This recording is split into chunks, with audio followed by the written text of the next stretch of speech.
السلام علیکم ګرانو دوستانو. نن به زه تاسو ته د کرکټ په هکله باندې یو څو تازه او ډېر مهم خبرونه درکړم. چې خاص کر زه به تاسو ته ووایم چې حضرت الله زازا یو ځل بیا په افغانستان په کابل کې دغه تمریناتي لوبه چې کومه ده په دغه کې لیونی سوی و او دغه میراثیانو باندې سختې توبې ویستلې دي. بل به زه تاسو ته د افغانستان او د زیمبابوې چې کوم راتلونکې لوبې ترسره کیدونکې دي د دغه په هکله به م یو خبر درکړم او په دغه میاشته کې څومره سیریزونه ترسره کیږي هغه به م زه تاسو ته ووایم او د رحمان الله ګوربز هم د زیمبابوې په طرف باندې روان سوی ده. ویډیو تر اخره پورې وګورئ، په هر څه به تاسو پوهیږئ.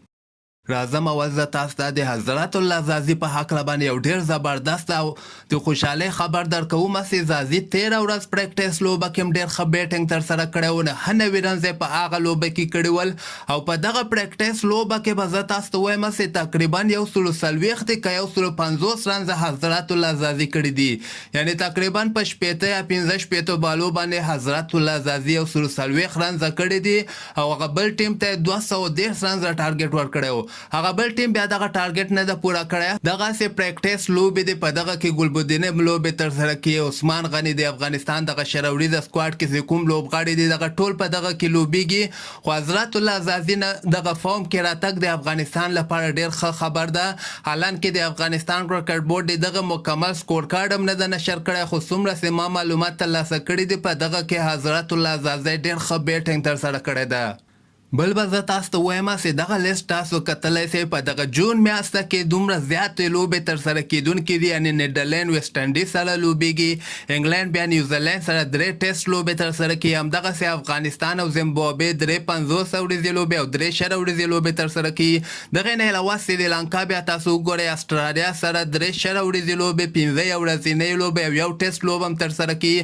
پاکستان ویسټ انډیز سره 3 50 ورځې لوبې ترسره کوي، هندوستان ساوت افریقا سره 15 شل ورځې لوبې ترسره کوي، همدغسې نیدرلینډ بیا انګلینډ سره 3 50 ورځې لوبې هم ترسره کوي او ویسټ انډیز بیا بنګلادیش سره 2 ټیسټ لوبې هم ترسره کوي او هندوستان آیلینډ سره هم 2 شل ورځې لوبې ترسره کوي. نو دغه مکمل څومره لوبې چې کومې دي دغه په همدغه جون میاشته کې ترسره کیدونکې دي. نو دغه جون میاشته د کرکټ سیزن شروع سه ځکه آی پی ایل ختم سو، دغه ټول ټیمونو مین ټارګټ چې کوم ده هغه T20 ورلډ کپ لپاره خپل ټیم مضبوطول دي.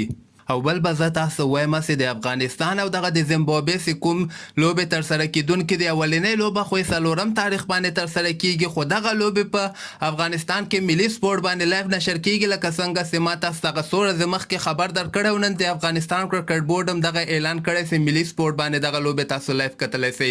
سبا به که خیر هغه کرکټ افغان سټایل یوټیوب چینل کې زه تاسو ته بهترینه 11 لوبغاړي مو ښیم او په موبایل کې تاسو څنګه دغه لوبه لایف کتلی سئ او نورو کوم چینلو باندې دغه لوبه لایف نشر کیږي.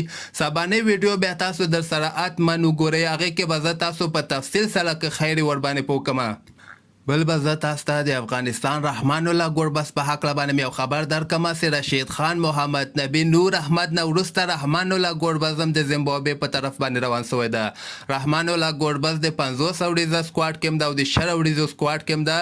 نو ځکه ګوربز خو دغه بعضې لوبغاړي 10 ورځو سکواډ کې چې کوم لوبغاړي دي دغوی به که خیر بله هفته کې روانېږي او 50 ورځو والا لوبغاړي چې کوم دی هغه تقریبا ټول پوره سول، اولته زیمبابوې ته رسېدلی دی، پریکټیس یې ملته شروع کړی ده. همدغسې تازه خبرو لپاره تاسو دغه چینل هم در سره سبسکرایب کولی سئ.